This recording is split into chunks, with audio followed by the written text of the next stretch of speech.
श्याम प्रसाद जी की आंखों में खुशी और थकान दोनों झलक रही थी, क्योंकि आज उनकी लाडली बेटी आकांक्षा की शादी थी।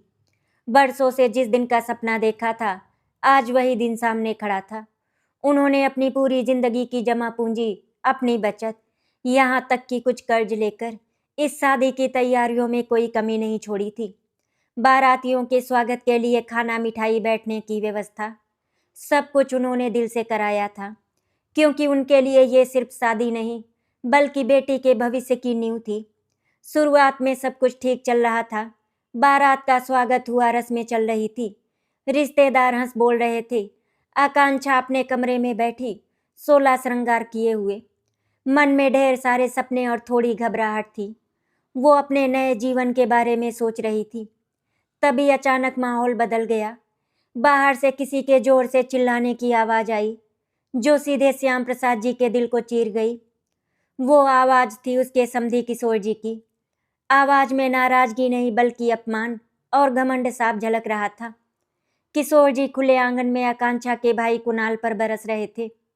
अगर तुमसे बारातियों का पूरा खाना नहीं बन पा रहा था, तो पहले बता देते, मैं कम बाराती लेकर आता। ये क्या मजाक है?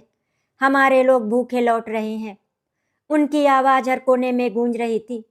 कुणाल की आंखें झुकी हुई थी, चेहरा शर्म और बेबसी से लाल हो गया था। वो कुछ कहना चाहता था, लेकिन शब्द उसका साथ नहीं दे रहे थे। ये सुनकर श्याम प्रसाद जी के पैर कांप गए। उन्हें लगा जैसे किसी ने सबके सामने उनकी इज्जत को पैरों तले रौंद दिया हो।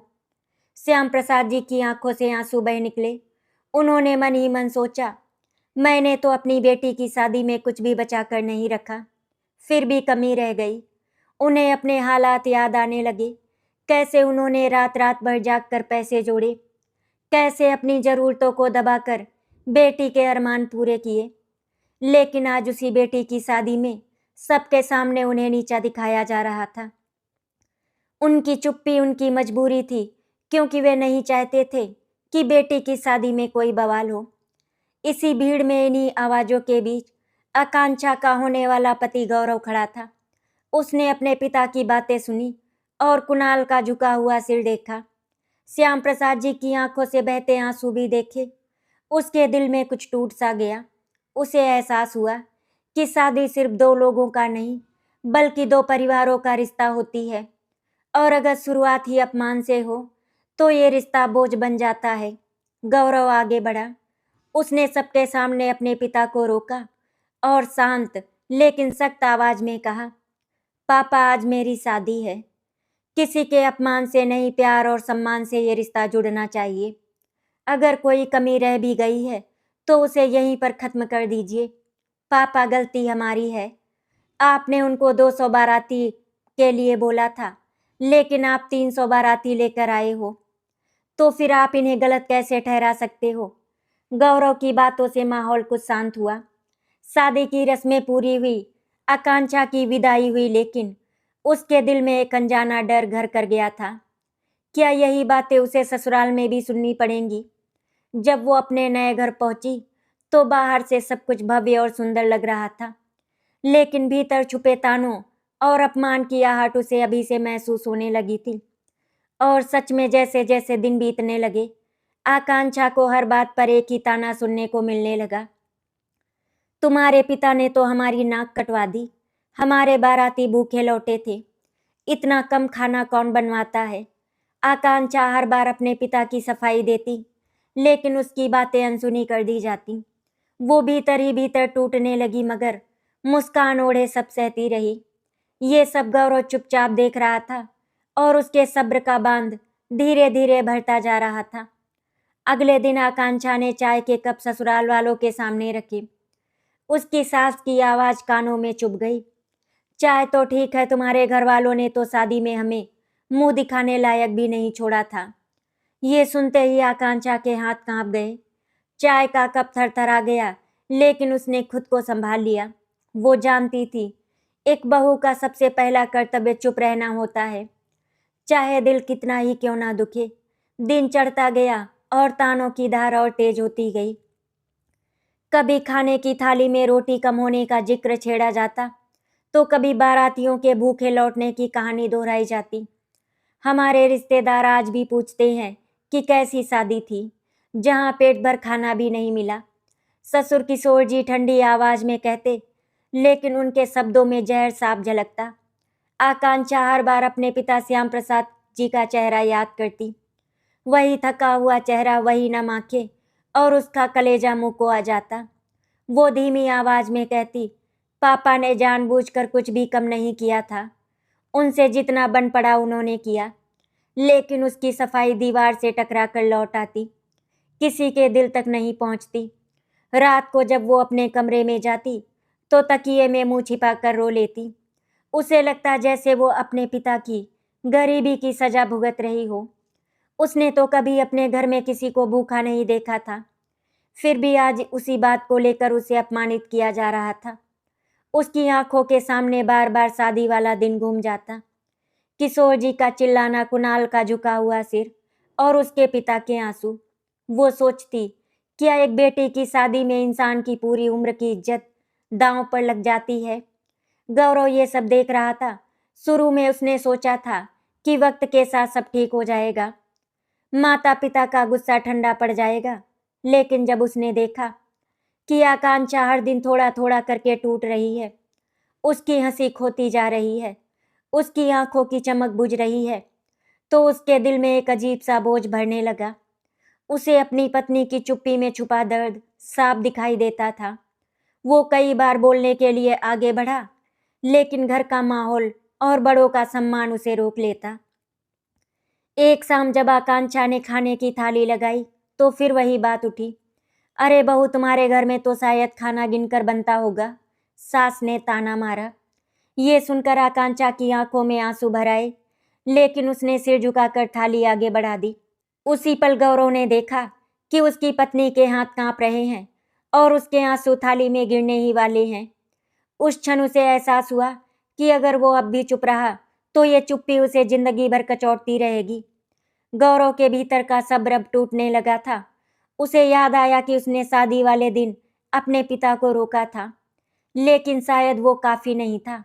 अब बात सिर्फ एक घटना की नहीं, बल्कि रोज रोज के अपमान की बन चुकी थी।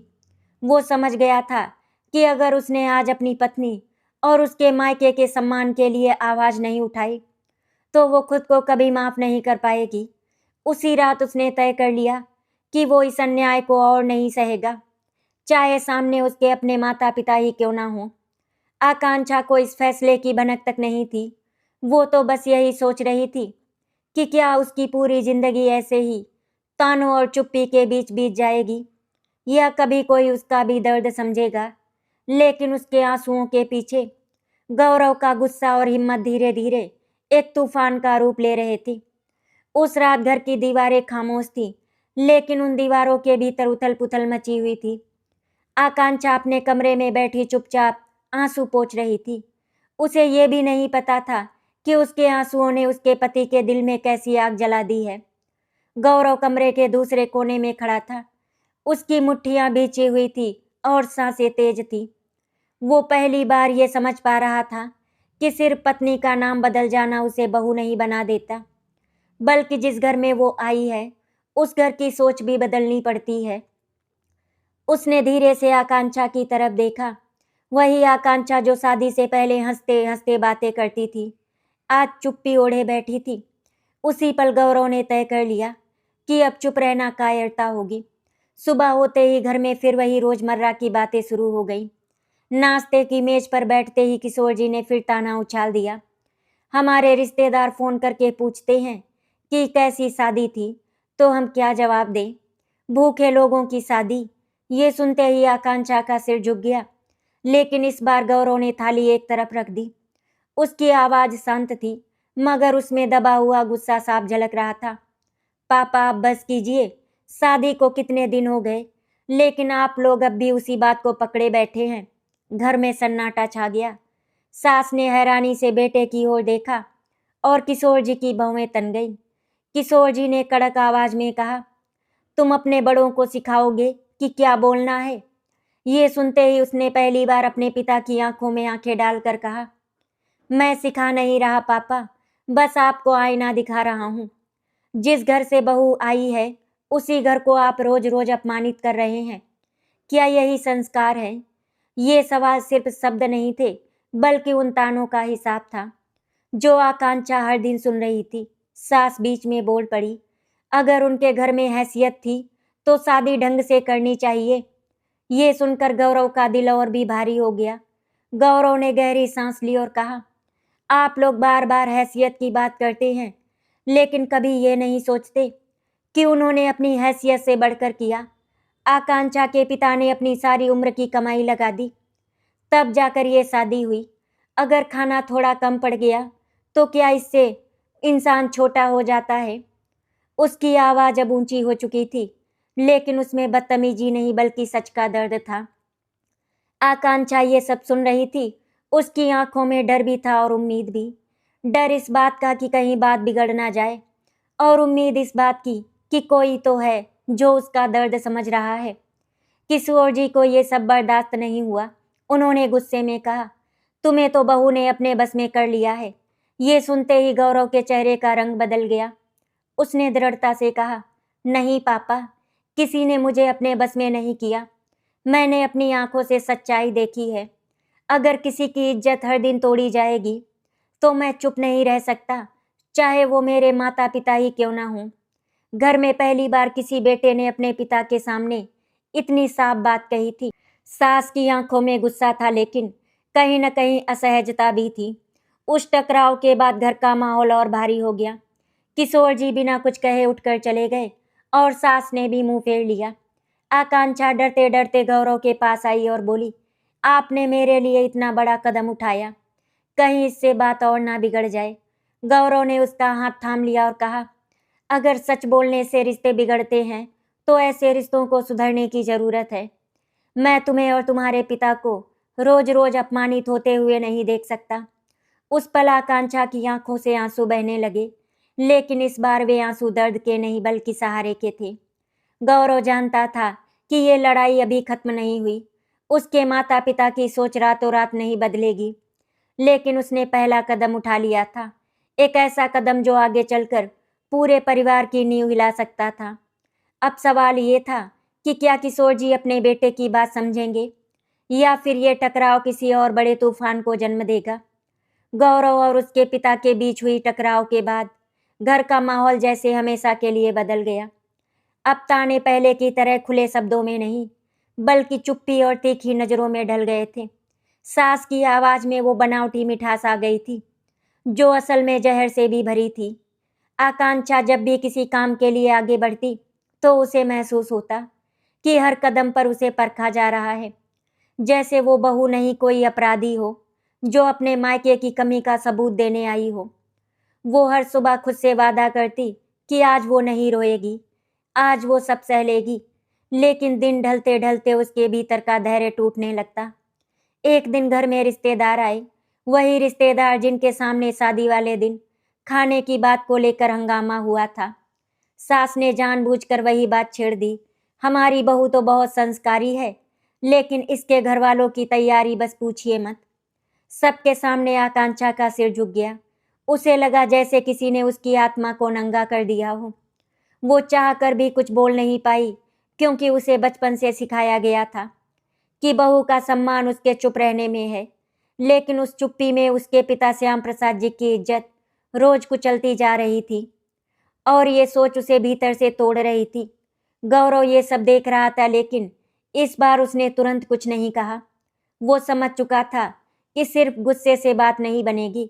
उसे कोई ऐसा रास्ता ढूंढना था जिससे उसके माता पिता को अपनी गलती का एहसास हो, बिना घर को पूरी तरह तोड़े। लेकिन हालात उसे बार बार चुनौती दे रहे थे। उसी शाम आकांक्षा की तबीयत अचानक बिगड़ गई।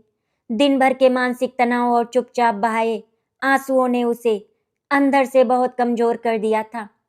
वो बिस्तर पर पड़ी कांप रही थी और बुखार से तप रही थी। गौरव घबरा गया और तुरंत डॉक्टर को बुलाने की बात की। डॉक्टर के जाने के बाद भी सास का रवैया नहीं बदला। उन्होंने ठंडी आवाज में कहा, नई बहुओं को तो थोड़ी बहुत कमजोरी रहती ही है। ये सुनकर गौरव के भीतर कुछ टूट गया। उसे लगा कि जिस घर में बीमारी को भी ताने की तरह देखा जाए, वहां प्यार की उम्मीद करना बेकार है। रात को वो आकांक्षा के पास बैठा रहा। आकांक्षा ने कमजोर आवाज में कहा, मुझसे अब और नहीं सहा जाता। मुझे अपने पापा की बहुत याद आती है। उन्होंने तो कभी मुझे किसी चीज की कमी महसूस नहीं होने दी, फिर आज उनकी परवरिश पर सवाल उठाए जा रहे हैं। ये कहते कहते उसकी आंखों से आंसू बहने लगे। गौरव ने उसका माथा सहलाया और पहली बार उसे अपने दिल की बात बताई। अगर जरूरत पड़ी तो मैं तुम्हें लेकर कुछ दिनों के लिए यहाँ से दूर चला जाऊंगा। ये घर तभी घर कहलाएगा जब यहाँ सम्मान होगा। आकांक्षा डर गई। उसे लगा कि कहीं उसकी वजह से पति और माता पिता के बीच की दूरी और ना बढ़ जाए। उसने धीमी आवाज में कहा, मैं नहीं चाहती कि मेरी वजह से आपके रिश्ते खराब हों। गौरव ने दृढ़ता से जवाब दिया, अगर किसी रिश्ते की नींव किसी और के अपमान पर टिकी हो तो उसे हिलना ही चाहिए। अगली सुबह घर में एक और तूफान खड़ा हो गया। किशोर जी ने गौरव को अलग ले जाकर सख्त लहजे में कहा, अगर तुम्हें ये घर पसंद नहीं तो तुम अपनी बीबी के साथ अलग रहो। ये शब्द धमकी नहीं बल्कि चुनौती थी। गौरव समझ गया कि अब बात आर पार की है। वो जानता था कि उसके एक फैसले से या तो हालात सुधरेंगे या फिर ये परिवार एक बड़े बदलाव की ओर बढ़ेगा। उस पल उसने मन ही मन ठान लिया कि अब वो पीछे नहीं हटेगा, चाहे इसकी कीमत उसे कुछ भी चुकानी पड़े। आकांक्षा को अभी नहीं पता था कि उसके पति के दिल में कौन सा तूफान चल रहा है। वो बस यही दुआ कर रही थी कि ये घर एक दिन सच में उसका घर बन जाए, जहां उसे और उसके पिता को सम्मान मिल सके। लेकिन आने वाले दिन उसके धैर्य की सबसे बड़ी परीक्षा लेने वाले थे। उस दिन घर की हवा में अजीब सी बेचैनी घुली हुई थी। गौरव रात भर सो नहीं पाया था। उसकी आंखों के सामने बार बार आकांक्षा का पीला पड़ा चेहरा, उसकी कांपती आवाज और वे ताने घूमते रहे जिनमें हर बार उसके ससुर श्याम प्रसाद जी की इज्जत कुचली जाती थी। सुबह होते ही उसने मन बना लिया था, अब आधे अधूरे शब्दों से काम नहीं चलेगा। ये बात या तो आज सुलझेगी या फिर रिश्तों की असलियत सामने आएगी। जब वो नाश्ते की मेज पर पहुंचा तो देखा आकांक्षा चुपचाप काम में लगी थी, जैसे खुद को अदृश्य बना लेना चाहती हो। उसकी ये चुप्पी गौरव के दिल में चुभ गई। किशोर जी अखबार पढ़ते हुए बोले, आज फिर फोन आया था। रिश्तेदार अब भी शादी की बातें करते हैं। ये वाक्य किसी ताने से कम नहीं था। सास ने भी बात बढ़ाते हुए कहा, लोग तो पूछेंगे ही आखिर हमारी नाक कटी है। ये सुनते ही गौरव कुर्सी से उठ खड़ा हुआ। उसकी आवाज अब पहले जैसे शांत नहीं थी। उसमें वर्षों से जमा हुआ गुस्सा और सच्चाई का बोझ था। उसने साफ शब्दों में कहा, बस कीजिए, अब एक भी शब्द मेरे ससुर के खिलाफ नहीं। घर में सन्नाटा छा गया, ऐसा सन्नाटा जिसमें हर किसी की सांसें सुनाई देने लगी। किशोर जी ने तीखे लहजे में कहा, तुम भूल रहे हो कि तुम किससे बात कर रहे हो। गौरव ने बिना झिझक जवाब दिया, नहीं पापा, मैं भूल नहीं रहा, बल्कि आज मुझे साफ साफ याद है कि मैं किसका बेटा हूँ और किसका पति। मेरे ससुर ने अपनी पूरी जिंदगी की कमाई बेटी की शादी में लगा दी, फिर भी आप लोग उनकी इज्जत नहीं कर पाए। ये कहते हुए उसकी आवाज भर्रा गई, लेकिन उसने खुद को संभाला। सास बीच में बोली, तो क्या हम झूठ बोल रहे हैं? बाराती भूखे नहीं लौटे थे। गौरव ने गहरी सांस ली। अगर कुछ लोग असंतुष्ट थे तो उसका मतलब ये नहीं कि इंसान की नीयत खराब थी। नीयत देखिए, हैसियत नहीं। उसी समय दरवाजे पर घंटी बजी। ये आकस्मिक नहीं था। गौरव ने खुद अपने ससुर श्याम प्रसाद जी को बुलाया था। जब वे अंदर आए तो उनके चेहरे पर वही पुरानी झिझक और थकान थी। उन्होंने हाथ जोड़कर सबको नमस्ते की, लेकिन किसी की आंखों में अपनापन नहीं दिखा। सास ने औपचारिकता निभाई और किशोर जी ने नजरें फेर ली। श्याम प्रसाद जी को समझते देर नहीं लगी कि यहाँ आज भी वही बात चल रही है। उनका दिल बैठ गया। गौरव ने सबके सामने अपने ससुर का हाथ थाम लिया। ये एक छोटा सा इशारा था, लेकिन उसके मायने बहुत बड़े थे। उसने कहा, पापा, आज मैं चाहता हूँ कि आप सबके सामने सच बोलें। आपने शादी में जो किया वो मजबूरी थी या लापरवाही? श्याम प्रसाद जी की आंखों से आंसू छलक पड़े। उनकी आवाज कांप रही थी। बेटा, मैंने अपनी औकात से बढ़कर किया। एक एक रुपया जोड़कर ये शादी करवाई। अगर कहीं कमी रह गई तो वो मेरी नीयत की नहीं, मेरे हालात की थी। ये कहते कहते उनका सिर झुक गया। जैसे वे अब भी माफ़ी मांग रहे हों। उस पल आकांक्षा फूट फूट कर रो पड़ी। उसे लगा जैसे उसके पिता की आत्मा को फिर से चोट पहुंची हो। लेकिन गौरव ने बात यहीं खत्म नहीं होने दी। उसने अपने पिता की ओर देखा और कहा, अब आप तय कीजिए, क्या आप एक ऐसे इंसान का अपमान करेंगे जिसने अपनी बेटी की खुशी के लिए खुद को मिटा दिया, या फिर इस घर को सच में घर बनाएंगे? किशोर जी के चेहरे पर पहली बार असहजता साफ दिखी। उन्हें लगा जैसे उनके अपने बेटे ने उनके सामने उनकी सोच का आईना रख दिया हो। कमरे में भारी चुप्पी छा गई। कोई कुछ बोल नहीं पा रहा था। श्याम प्रसाद जी उठने लगे, शायद ये सोचकर कि उनकी मौजूदगी ही परेशानी का कारण है। लेकिन गौरव ने उन्हें रोक लिया। नहीं पापा, आज आप यहीं बैठेंगे। आज कोई भी उठकर नहीं जाएगा। आज बात पूरी होगी। ये सिर्फ एक वाक्य नहीं था, बल्कि उस अपमान के खिलाफ खड़ी हुई दीवार थी, जो अब तक चुप्पी के सहारे चलता रहा था। कमरे में पसरी हुई खामोशी किसी तूफान से कम नहीं थी। श्याम प्रसाद जी का सिर झुका हुआ था। उनके हाथ कांप रहे थे, मानो वे अब भी खुद को दोषी मान रहे हों। आकांक्षा उनके पास आकर बैठ गई और पहली बार ससुराल में बिना किसी डर के अपने पिता का हाथ थाम लिया। ये दृश्य देखकर भी सास की आंखों में कठोरता कम नहीं हुई, लेकिन भीतर कहीं कुछ खिसकने लगा था। गौरव खड़ा रहा, सीधा अडिग, जैसे आज अगर वो झुका तो सच हमेशा के लिए दब जाएगा। किशोर जी ने भारी आवाज में कहा, तो अब तुम हमें ही कटघरे में खड़ा करोगे? गौरव ने संयम से जवाब दिया, पापा, कटघरा मैंने नहीं बनाया, कटघरा तानों ने बनाया है। उन शब्दों ने जो रोज मेरी पत्नी और उसके पिता को चोट पहुंचाते रहे। ये सुनकर सास ने पहली बार आंखें चुराई। उन्हें याद आया कि कैसे हर छोटी बात पर उन्होंने वही जुमला दोहराया था, नाक कटवा दी, और कैसे आकांक्षा हर बार चुप रह गई थी। चुप्पी की आदत उन्हें सही लगने लगी थी, और यही उसकी सबसे बड़ी भूल थी। गौरव ने आगे कहा, आप कहते हैं कि रिश्तेदार पूछते हैं, लेकिन क्या किसी ने ये पूछा कि लड़की खुश है या नहीं? क्या किसी ने ये पूछा कि उसके पिता ने कितनी रातें जागकर पैसे जोड़े? उसके सवालों में आरोप नहीं, आईना था। किशोर जी के चेहरे की शक्ति ढीली पड़ने लगी। उन्होंने कुर्सी का हत्था कसकर पकड़ा, जैसे भीतर कुछ टूट रहा हो। पहली बार उन्हें एहसास हुआ कि बात सिर्फ खाने की नहीं बल्कि सम्मान की है, और सम्मान अगर रोज छीना जाए तो रिश्ता जिंदा नहीं रहता। सास की आवाज भर्रा गई, हमें लगा कि हमारी बातों से बहू समझदार बनेगी। गौरव ने धीरे से कहा, डर से कोई समझदार नहीं बनता माँ, डर से सिर्फ चुप्पी पैदा होती है। आकांक्षा ने आंखें उठाई। उसकी आंखों में आंसू थे, लेकिन आज उनमें साहस भी था। उसने धीमी मगर साफ आवाज में कहा, मुझे समझदार बनने के लिए तानों की नहीं, अपनेपन की जरूरत है। ये पहला वाक्य था जो उसने ससुराल में अपने हक के लिए बोला था। कमरा सन्न हो गया। श्याम प्रसाद जी उठने लगे, फिर रुक गए। उन्होंने कांपती आवाज में कहा, अगर मेरी वजह से घर में कलह है तो मैं माफी मांग लेता हूँ।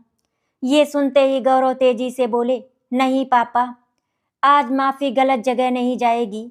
उसने अपने पिता की ओर देखा। किशोर जी की आंखों में नमी उतर आई थी। उन्हें लगा जैसे बेटे ने उनसे उनकी कुर्सी नहीं बल्कि उनका बोझ उतारने को कहा हो, वो बोझ जो झूठे मान और समाज के दिखावे का था। किशोर जी ने गहरी सांस ली, शब्दों को ढूंढते हुए बोले, शायद हमसे गलती हो गई। ये वाक्य छोटा था, मगर सालों के अहंकार से बड़ा था। सास ने भी आंखें पोंछी और पहली बार आकांक्षा की ओर देखा। दुल्हन की तरह नहीं, बेटी की तरह। हमें समझने में देर हो गई, उन्होंने, पर देर से समझना भी समझना ही होता है। आकांक्षा की आंखों से आंसू बहने लगे। आज ये आंसू हार के नहीं थे। गौरव जानता था कि माफी से सब कुछ एकदम ठीक नहीं होगा। घाव भरने में वक्त लगता है, लेकिन दीवार में जो दरार पड़ी थी उससे रोशनी अंदर आ चुकी थी। उसने शांत स्वर में कहा, आज से कोई ताना नहीं, कोई तुलना नहीं। अगर घर है तो सम्मान के साथ। उस शाम पहली बार आकांक्षा ने बिना डर के खाना परोसा। सास ने उससे कहा, बहू बैठकर हमारे साथ खाओ। ये छोटा सा वाक्य उसके लिए किसी वरदान से कम नहीं था। श्याम प्रसाद जी ने चुपचाप सबको देखा। उनकी आंखों में राहत थी, जैसे बेटी की जिंदगी में आज पहली बार सुकून उतर रहा हो। लेकिन कहानी यहीं खत्म नहीं थी। पुराने घावों की टीस और समाज की फुसफुसाहटें अभी बाकी थी, और इन्हीं के बीच अगली परीक्षा खड़ी थी। घर के भीतर जो सुलह की शुरुआत हुई थी, उसकी असली परीक्षा बाहर थी, समाज के सामने, रिश्तेदारों के बीच।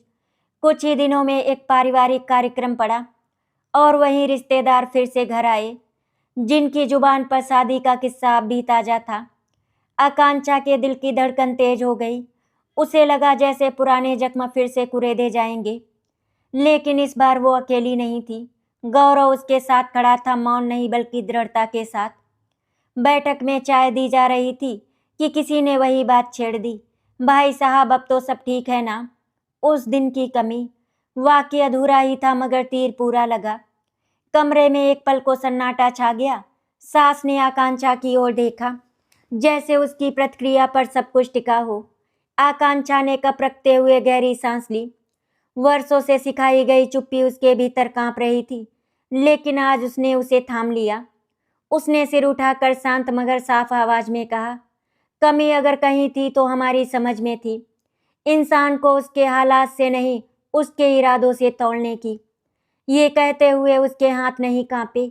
ये पहला मौका था जब उसने समाज के सामने अपनी बात रखी। रिश्तेदार असहज हो गए। किसी ने विषय बदलने की कोशिश की, लेकिन गौरव ने बात को अधूरा नहीं छोड़ा। उसने आगे कहा, हम सब ने उस दिन से एक बात सीखी है, भोजन से पेट भरता है, सम्मान से दिल, और दिल अगर खाली हो जाए तो घर भी खाली हो जाता है। उसके शब्दों में ना ताना था ना क्रोध, बस सच्चाई थी। किशोर जी ने भी आगे बढ़कर कहा, हमसे जो गलती हुई थी उसे दोहराने नहीं देंगे। ये स्वीकार सुनकर कमरे की हवा बदलने लगी। वही लोग जो पहले ताने देते थे अब चुप थे। आकांक्षा के भीतर एक अजीब सा सुकून उतर आया। उसे लगा जैसे उसके पिता श्याम प्रसाद जी की वर्षों की मेहनत और आत्मसम्मान को आज पहली बार सार्वजनिक मान्यता मिली हो। उसे अपने पिता की याद आई, उनका झुका हुआ सर, उनकी कांपती आवाज, और आज यहाँ उसी बेटी की आवाज में सम्मान की सीधी रेखा खिंच गई थी। सास ने पास आकर उसका कंधा थपथपाया। ये स्पर्श छोटा था मगर अर्थ बहुत बड़ा स्वीकृति का था। उस शाम जब मेहमान चले गए, घर में एक नई शांति थी। आकांक्षा ने रसोई समेटते हुए गौरव से कहा, आज डर लगा था लेकिन अच्छा भी लगा। गौरव मुस्कुराया। डर के पार ही आत्मसम्मान रहता है। किशोर जी दूर खड़े सुन रहे थे। उनके चेहरे पर पश्चाताप कम और सीख ज्यादा थी। उन्होंने सोचा, जिस समाज के डर से वे ताने देते रहे, उसी समाज के सामने आज सच बोलकर हल्का महसूस हो रहा था। रात को आकांक्षा ने पहली बार बिना बोझ के नींद ली। उसे लगा जैसे घर अब सच में घर बनने लगा है, जहां बहू नहीं बेटी भी बोल सकती है। लेकिन जीवन हमेशा सीधी रेखा नहीं होता। अगले मोड़ पर एक नई चुनौती इंतजार कर रही थी। एक ऐसी घटना जो पुराने घावों को फिर से परखने वाली थी और ये तय करने वाली थी कि ये बदलाव स्थायी है या सिर्फ एक पल की शांति। समय ने जैसे जानबूझकर परिवार की परीक्षा लेने की ठान ली थी। रिश्तेदारों के सामने हुई सुलह अभी ताजा ही थी कि एक सुबह अचानक श्याम प्रसाद जी की तबीयत बिगड़ने की खबर आई। आकांक्षा के हाथ से फोन गिरते गिरते बचा। उसकी सांस अटक गई। वर्षों से अपने दर्द को दबाकर जीने वाले उसके पिता आज अस्पताल में थे।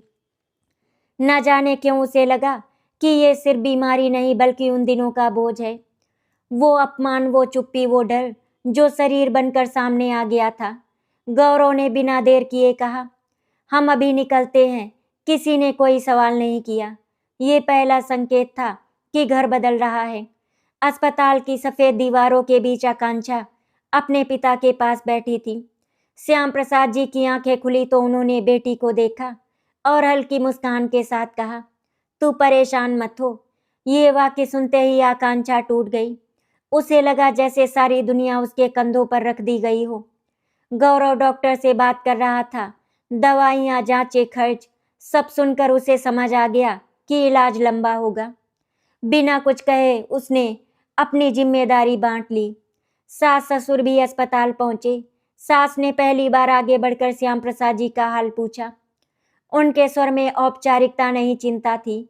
किशोर जी ने कागजात देखते हुए कहा, इलाज में जो लगेगा हम मिलकर करेंगे। ये वाकया आकांक्षा के लिए अविश्वसनीय था। उसे लगा जैसे वर्षों से जमा डर किसी ने एक झटके में हटा दिया हो।